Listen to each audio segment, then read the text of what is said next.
ఆంధ్రప్రదేశ్ ముఖ్యమంత్రి చంద్రబాబు నాయుడు కుటుంబానికి చెందిన హెరిటేజ్ ఫుడ్స్ ప్రైవేట్ లిమిటెడ్ సంస్థ మరోసారి వివాదంలో ఇరుక్కుంది.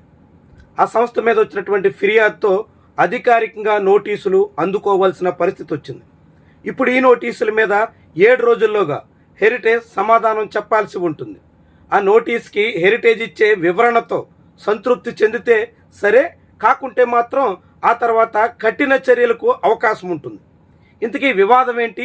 నోటీసులు ఇచ్చింది ఎవరు? దేశవ్యాప్తంగా ఆహార భద్రతా ప్రమాణాలని పర్యవేక్షించేటువంటి FSSAI food Safety and Standards Authority of India ఈ నోటీసులు హెరిటేజ్ సంస్థకి జారీ చేసింది. దానికి ప్రధాన కారణం హెరిటేజ్ ఫ్రెష్ పన్నీర్ అనే పేరుతో ఆ సంస్థ మార్కెట్లోకి విడుదల చేస్తున్నటువంటి పన్నీర్లో నిబంధనలు పాటించడం లేదు అన్నది ప్రధానమైనటువంటి అభియోగం. దీంతో FSSAI అధికారికంగా నోటీస్ జారీ చేసింది. ఆ నోటీస్ జారీ చేసినటువంటి విషయాన్ని ప్రకటించింది.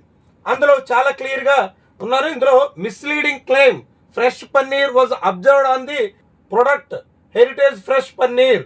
హెరిటేజ్ ఫ్రెష్ పన్నీర్ అనే పేరుతో తప్పుదారి పట్టించేటువంటి తీరున హెరిటేజ్ సంస్థ వ్యవహరిస్తుంది అనే కంప్లైంట్ రావడంతో దాన్ని పరిశీలించారు.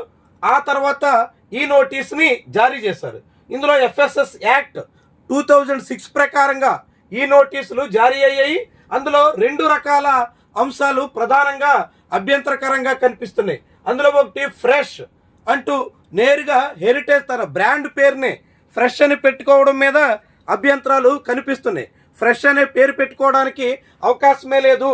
ఆ ఫ్రెష్ అని పేరు పెట్టాలంటే దానికి ప్రత్యేకమైనటువంటి నిబంధనలు పాటించాల్సి ఉంటుంది అని FSSAI తన నివేదికలో పేర్కొంది. దాంతోపాటుగా రెండోది హెల్దీ అంటూ ఆ ప్రొడక్ట్ మీద ప్రస్తావించడాన్ని తప్పుపట్టింది. హెల్దీ అని పేర్కొనాలంటే రెగ్యులేషన్లోని సెక్షన్ 8 సబ్సెక్షన్ 3 ప్రకారంగా food Safety and Standards authority అనేక నిబంధనలు విధించింది. వాటన్నిటినీ పాటించినప్పుడు మాత్రమే హెల్దీ అని పేర్కొనాల్సి ఉంటుంది. హెల్దీ అంటే ఆరోగ్య ప్రమాణాలను మరింత మెరుగుపరచడానికి దోహదం చేసే ప్రొడక్ట్స్కి మాత్రమే వాడతారు. కానీ హెరిటేజ్ మాత్రం ఫ్రెష్ అండ్ హెల్దీ అన్నట్టుగా ప్రచారం చేసుకోకూడనటువంటి పాయింట్స్ని ప్రధానంగా హైలైట్ చేసుకుంటూ తన ప్రొడక్ట్స్కి అవే ప్రధానమైనటువంటి అంశాలు అన్నట్టుగా చెప్పుకుని మార్కెట్లో సొమ్ము చేసుకుంటున్నటువంటి తీరు మీద అభ్యంతరాలు రావడంతో ఈ నోటీసు జారీ అయింది. ఈ నోటీస్ ప్రకారంగా ఇప్పుడు హెరిటేజ్ సంస్థ వివరణ ఇవ్వాల్సి ఉంటుంది. ఆ వివరణలో హెరిటేజ్ ఇచ్చినటువంటి సమాధానానికి సంతృప్తి పడకపోతే మాత్రం FSSAI నేరుగా జరిమానా విధించవచ్చు.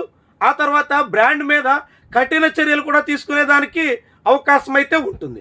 మరి ఇప్పుడు ఏం చేస్తుంది FSSAI అన్నది చూడాల్సి ఉంది. ఎందుకంటే గతంలో కూడా హెరిటేజ్ సంస్థ మీద అనేక ఆరోపణలు వచ్చాయి. పలుమార్లు FSSAI కూడా రంగంలోకి దిగాల్సిన పరిస్థితి వచ్చింది. ఇక ఇప్పుడు హెరిటేజ్ సంస్థ నేరుగా తాను ప్రొడక్ట్ చేసి అమ్ముతున్నటువంటి పన్నీర్ విషయంలో తీవ్రమైనటువంటి తప్పిదాలకు పాల్పడినట్టుగా అధికారికంగా వెల్లడించారు. ఈ తప్పుల విషయంలో ఇప్పుడు నారా భువనేశ్వరి బ్రాహ్మిణి నేతృత్వంలో నడుస్తున్నటువంటి ఆ సంస్థ సమాధానం ఇచ్చుకోవాల్సి ఉంటుంది.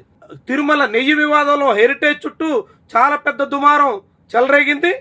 ముఖ్యంగా మహారాష్ట్రలో ఉన్నటువంటి ఇందాపూర్ డైరీ నుంచి హెరిటేజ్ సంస్థ నెయ్యి సరఫరా చేస్తుందనేటువంటి ఆరోపణలు విపక్షం నుంచి వచ్చాయి.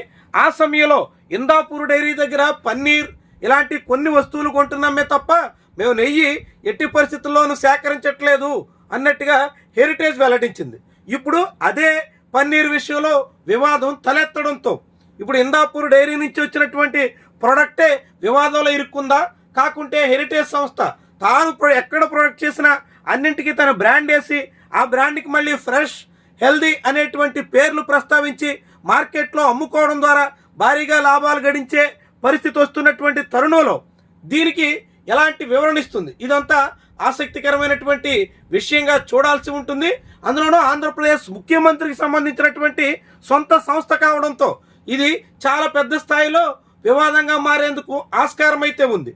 ఇప్పటికే ఇటీవల హెరిటేజ్ సంస్థ తన కంపెనీల నుంచి వ్యర్థాలను నేరుగా తీసుకెళ్లి మూసీ నదిలో కలిపేస్తున్న దాని మీద స్థానికులు అడ్డుకోవాల్సిన పరిస్థితి వచ్చింది.